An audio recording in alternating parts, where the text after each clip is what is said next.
Meu nome é Fernanda Laraia, eu sou médica do Espaço Viver Bem, da Unimed Sul Mineira, e hoje nós vamos falar sobre alcoolismo. O dia 20 de fevereiro é o dia da conscientização a respeito do alcoolismo e do uso de drogas. Por que é tão importante? Em primeiro lugar, é interessante a gente levar em consideração que fevereiro é o mês de carnaval, ou seja, aumenta muito o consumo de drogas e de substâncias ilícitas. Por isso é tão interessante que nesse mês a gente se lembre dos perigos que esse consumo pode trazer para quem usa. Quando a gente pensa nas drogas ilícitas, é muito mais explícito o perigo que elas trazem para a saúde. Sem falar na dificuldade de acesso que a maioria das pessoas tem para chegar até ela. Quando comparado à facilidade com que a gente encontra bebida alcoólica em mercados e a gente vê em reuniões de família, então o consumo do álcool ele tem uma banalização muito grande. A questão é que essa normalidade e a falta de acesso aos perigos que a bebida alcoólica pode trazer à saúde faz com que aconteça um abuso muito grande. E esse abuso continuado pode trazer perigos terríveis para a saúde do indivíduo, seja a nível social, no que se relaciona a complicações familiares, a dinâmica familiar, e também a nível físico, como problemas hepáticos, problemas do pâncreas, problemas psicológicos. A gente precisa abordar o alcoolismo não só como uma questão comportamental, mas como a doença que ele é. E o alcoolismo ele é uma doença incurável, ou seja, a partir do momento que a pessoa é alcoólatra, ela consegue tratar, mas ela não consegue curar. A questão é que a única maneira de se evitar o alcoolismo é trabalhando com a prevenção. E, diferente de outras doenças, a gente tem uma questão social muito importante envolvida aí. Porque o consumo de álcool, ele entra em ambiente de socialização. Então, Natal, comemorações, o acesso à bebida é muito fácil.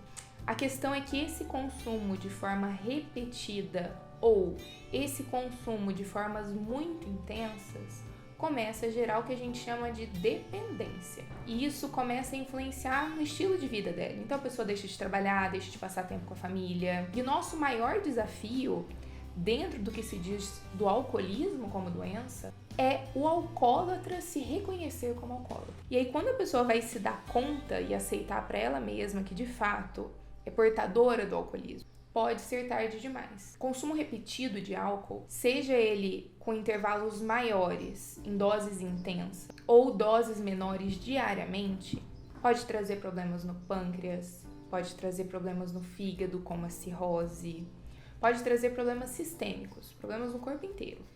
Além disso, a gente tem as questões relacionadas ao maior número de acidentes, porque o álcool prejudica a coordenação motora. Então, acaba que grande parte dos atendimentos em pronto-socorros, da parte emergencial, cirúrgica, tem a ver com o consumo de bebida alcoólica. E quando a gente vai falar de álcool, a gente tem que falar também do quanto é uma quantidade segura. No AA fala-se muito de não dar o primeiro gole, não ter acesso à bebida, ter consciência do que a bebida faz. Lógico, existe a questão cultural que vai influenciar.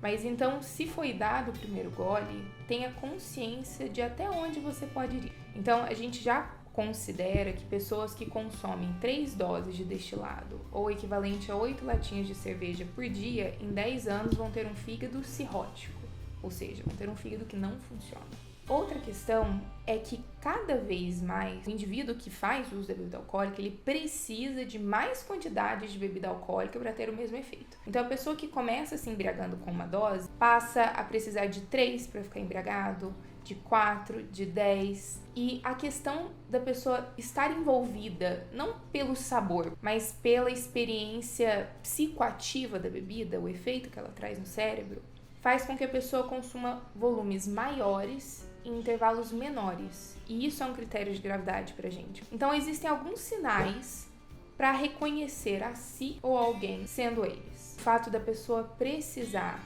beber para o famoso rebater a ressaca, beber para curar a ressaca do dia anterior, ou precisar beber para executar funções normais, como comer, como dormir, ou quando você já se pegou pensando em parar de beber ou não conseguir parar de beber quando não quer. Então, é uma questão muito delicada. porque aqui é uma questão muito prevalente, é uma questão muito frequente, é uma questão muito social, é uma questão muito cultural. Por isso é interessante, ainda mais nesse mês de fevereiro, que a gente se atente ao que o consumo de álcool pode fazer. Lembrar também das diferenças no organismo de cada pessoa. O álcool, ele é metabolizado no organismo e ele é quebrado em substâncias tóxicas.